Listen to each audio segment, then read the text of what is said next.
سرور عالم صلی اللہ علیہ وسلم کی اعلان نبوت سے قبل کی جو زندگی ہے،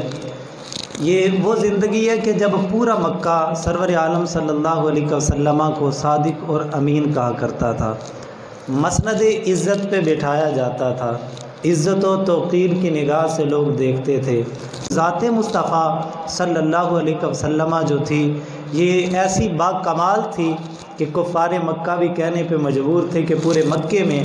اگر کوئی ہمارا فیصلہ کر سکتا ہے وہ محمد امین ہے۔ پورے مکے میں صداقت و امانت مشہور تھی۔ اچانک ایک انقلاب آیا اور غار حرا کی خلوتوں میں اللہ رب العزت کا پیغام لے کے آنے والا آیا اور حکم خداوندی ہوا، اقرأ بسم ربک الذی خلق خلق الانسان من علق۔ سرور عالم صلی اللہ علیہ وسلم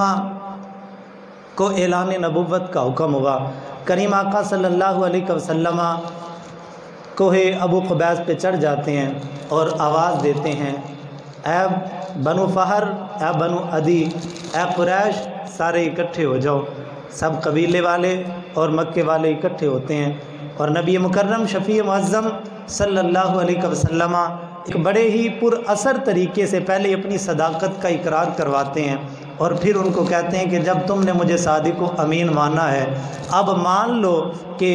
یہ جتنے معبودان باطلہ کی تم عبادت کرتے ہو یہ سب باطل ہیں، ایک خدا سچا ہے، وہی عبادت کے لائق ہے۔ لیکن اچانک ایک شور اٹھا، سب سے پہلے جو آواز بلند ہوئی وہ ابو لہب کی تھی۔ ابو لہب نے انکار کیا، پورا مجمع انکاری ہوا، اور اب وہی لوگ جو کہتے تھے محمد صلی اللہ علیہ وسلم صادق ہیں، امین ہیں، اب وہی لوگ مجنون بھی کہنے لگے، اب وہی لوگ شاعر بھی کہنے لگے، اب وہی لوگ کاہن اور جادوگر بھی کہنے لگے۔ طرح طرح سے کریم آقا صلی اللہ علیہ وسلم کی ذات والا صفات کو اذیتیں دی گئیں۔ اب دیکھیں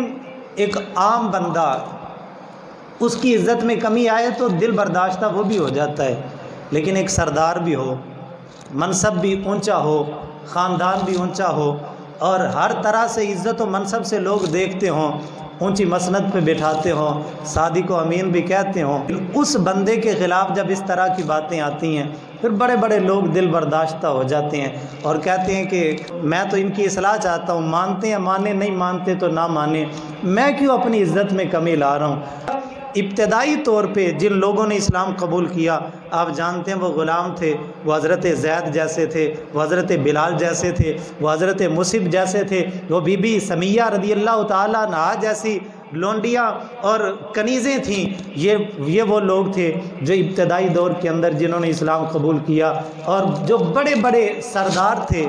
وہ تو مخالفت پہ ڈٹے ہوئے تھے، لیکن نبی پاک صلی اللہ علیہ وسلم ان کا جور و جبر، ان کا ظلم و ستم ہر طرح سے برداشت کرتے، اور کریم آقا صلی اللہ علیہ وسلم حق کو صداقت کا ڈنکا بجاتے رہے، گھر گھر میں جا کے ہر مرد و زن کو یہ پیغام سناتے رہے، مکے کی گلی گلی کے اندر، کوچے کوچے کے اندر، ہر گھر کا دروازہ کھٹکھٹا کے ہر چھوٹے اور بڑے، ہر امیر اور غریب تک مصطفیٰ جان رحمت نے یہ پیغام پہنچایا، خلوتوں میں بھی پہنچایا، جلوتوں میں بھی پہنچایا۔ میرے حبیب نے اکیلے اکیلے بھی پیغام دیا، میرے حبیب نے مکے کے میلوں کے اندر جا کے بھی خدا کی توحید کا اعلان کیا۔ جگہ جگہ پہ مکے کے ہر کوچے، ہر علاقے، ہر قریے کے اندر ایک ہی داستان تھی اور لوگ ایک ہی شور کر رہے تھے، محمد بن عبداللہ کو پتہ نہیں کیا ہو گیا ہے، یہ تو پاگل ہو گئے معاذ اللہ تعالیٰ، ان کو تو جنون آ گیا ہے، ان پہ تو کوئی جن آ گیا ہے، یہ تو شاعر ہیں، یہ تو بادشاہت چاہتی ہیں۔ اب حضور کی ذات والا صفات کو جو تکلیفیں دی گئیں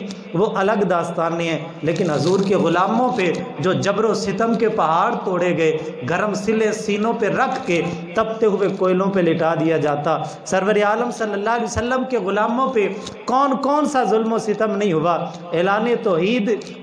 کے بعد کریم آقا صلی اللہ علیہ وسلم کی ذات والا صفات پہ، حضور کے چاہنے والوں پہ ہر طریقے سے انہوں نے ستم آزمائی کی کہ شاید یہ ہٹ جائیں، اس رستے کو چھوڑ کے واپس ہمارے باطل مذہب کی طرف پلٹ آئیں، لیکن مصطفیٰ جان رحمت صلی اللہ علیہ وسلم کا ایک ہی اعلان تھا۔ جب جناب ابو طالب نے آ کے کہا تھا بھتیجے میں بوڑھا ہو چکا ہوں، مہربانی کرو ان کی بات کو مان لو، کسی طریقے سے ان کے ساتھ کوئی صلح والا معاملہ کر لو، تو مصطفیٰ جان رحمت کی آنکھوں میں آنسو آ گئے۔ حضور اپنا پرنا مبارک جھاڑ کے اٹھے اور اٹھتے ہوئے فرمانے لگے چچا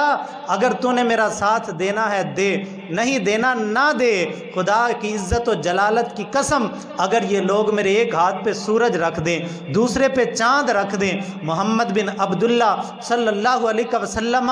کسی ظلم و ستم سے تنگ آ کے، کسی لالچ کو دیکھ کے، کسی دنیاوی معاملے کو دیکھ کے میں اپنے رب کے اس پیغام کو پہنچانے سے دریغ نہیں کروں گا۔ نے اٹھائے اور پھر مکے کی حدوں تک ہی نہیں رہے، طائف کی بستی میں بھی گئے۔ میرے حبیب کریم علیہ السلام ارد گرد کے قریوں، بستیوں، قبیلوں اور علاقوں کے اندر بھی گئے اور سارے علاقوں کے اندر خدا کا یہ پیغام پہنچایا، لیکن سب ہی دشمن ہو گئے، سب اعلان حق کے خلاف اٹھ کے کھڑے ہو گئے اور انہوں نے کہا کہ اب ہم ایسے کر دیں گے اب، اور پھر قتل کی سازشیں ہوئیں، پھر نبی پاک صلی اللہ علیہ وسلم کا نام و نشان مٹانے کی کوششیں ہوئیں۔ جب حضور کے صاحبزادے کا انتقال ہوا انہوں نے کہا کہ اب تو محمد صلی اللہ علیہ وسلم کی نسل بھی مٹ گئی، ان کا نام مٹ گیا، اب ان کا ذکر بھی ختم ہو جائے گا۔ لیکن وہ کیا جانتے تھے کہ فانوس بن کے جس کی حفاظت ہوا کرے وہ شمع کیا بجھے جسے روشن خدا کرے۔ اور پھر مفسرین اور محدثین نے لکھا ہے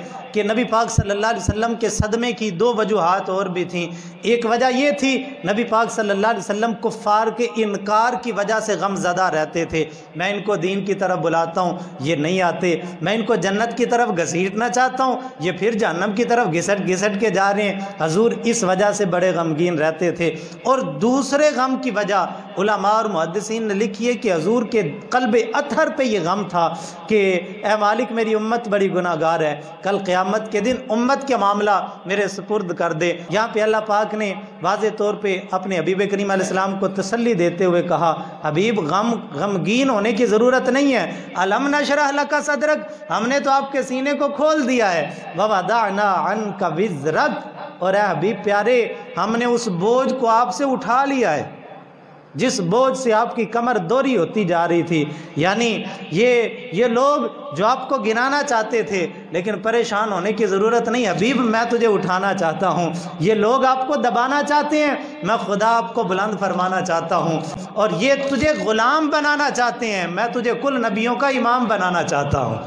اے حبیب پیارے فرش والے تیری شوکت کا علو کیا جانے، خسروا عرش پہ اڑتا ہے پھریرا تیرا۔ اور اعلیٰ حضرت نے فرمایا سارے اونچوں سے اونچا سمجھیے جسے ہے اس اونچے سے اونچا ہمارا نبی، اور فرمایا ورفعنا لک ذکرک، اے حبیب پیارے ہم نے بلند کر دیا، ہم نے رفعت عطا کر دی، ہم نے بلندی دے دی۔ اور یہاں علماء لکھتے ہیں کہ رفعنا، اللہ پاک نے ماضی کا صیغہ استعمال کیا کہ ورفعنا، اے حبیب یہ تو آج ابو لہب آپ کا ذکر گھٹانا چاہتا ہے، یہ تو آج ابو جہل چاہتا ہے کہ محمد رسول اللہ صلی اللہ علیہ وسلم کا نشان ہم ختم کر دیں معاذ اللہ تعالیٰ، یہ تو آج عتبہ و شیبہ اور یہ مکے کے کفار یہ آپ کو سیم و زر کا لالچ دے کے، یہ آپ کو طرح طرح سے جب وہ ظلم و ستم کے پہاڑ توڑ کے یہ چاہتے ہیں کہ محمد کا ذکر ختم ہو جائے، لیکن ابھی پریشان ہونے کی ضرورت نہیں، ان کی سازشیں آج شروع ہوئی ہیں، تیرے رب نے تیرا ذکر ازل سے ہی بلند کر دیا ہے۔ ورفعنا لک، ہم نے بلند کر دیا آپ کے لیے آپ کا ذکر۔ اور فرمایا بھی پیارے پریشان ہونے کی ضرورت نہیں، یہ سیم و زر والے، یہ مال و دولت والے، یہ حکومت و سلطنت والے، یہ جاہ و جلال والے، یہ سب مٹ جائیں گے، لیکن حبیب تیرا نام میں ہمیشہ کے لیے بلند کر دوں گا۔ یہ جو دولت والے ہیں یہ آپ کے غلام بنیں گے، یہ سر کاٹنے والے یہ جانیں قربان کریں گے، یہ خون کے پیاسے یہ آپ کے جان نثار ہوں گے، یہ جو آج خالد بن ولید آپ کے مقابلے میں آئے ہوئے ہیں یہ کل کو اسلام کا پرچم لے کے کفار کے مقابلے میں لڑ رہے ہوں گے، یہ جو آج عمر بن خطاب ننگی تلوار لے کے آپ کا سر کاٹنے کے لیے آئے ہیں، 22 لاکھ مربع میل کی اسلامی اسلامی سلطنت پہ حکومت انہی کی ہوگی۔ اے حبیب، یہ جو آج سراقہ بن مالک درہم اور دینار کے لالچ میں آپ کو قیدی بنانے آیا ہے، حبیب پریشان ہونے کی ضرورت نہیں ہے، یہ آپ کی زلف کا قیدی بننے کے لیے آیا ہے۔ وجہ یہ ہے وَرَفَعْنَا لَكَ ذِكْرَكَ، اے حبیب ہم نے آپ کا ذکر بلند کر دی ہے۔ رب سے تو کوئی جنگ نہیں کر سکتا، رب کا مقابلہ تو کوئی نہیں کر سکتا، جس کو رب بلند کرے۔ اعلیٰ حضرت نے فرمایا تھا یہ گھٹائیں اسے منظور بڑھانا تیرا۔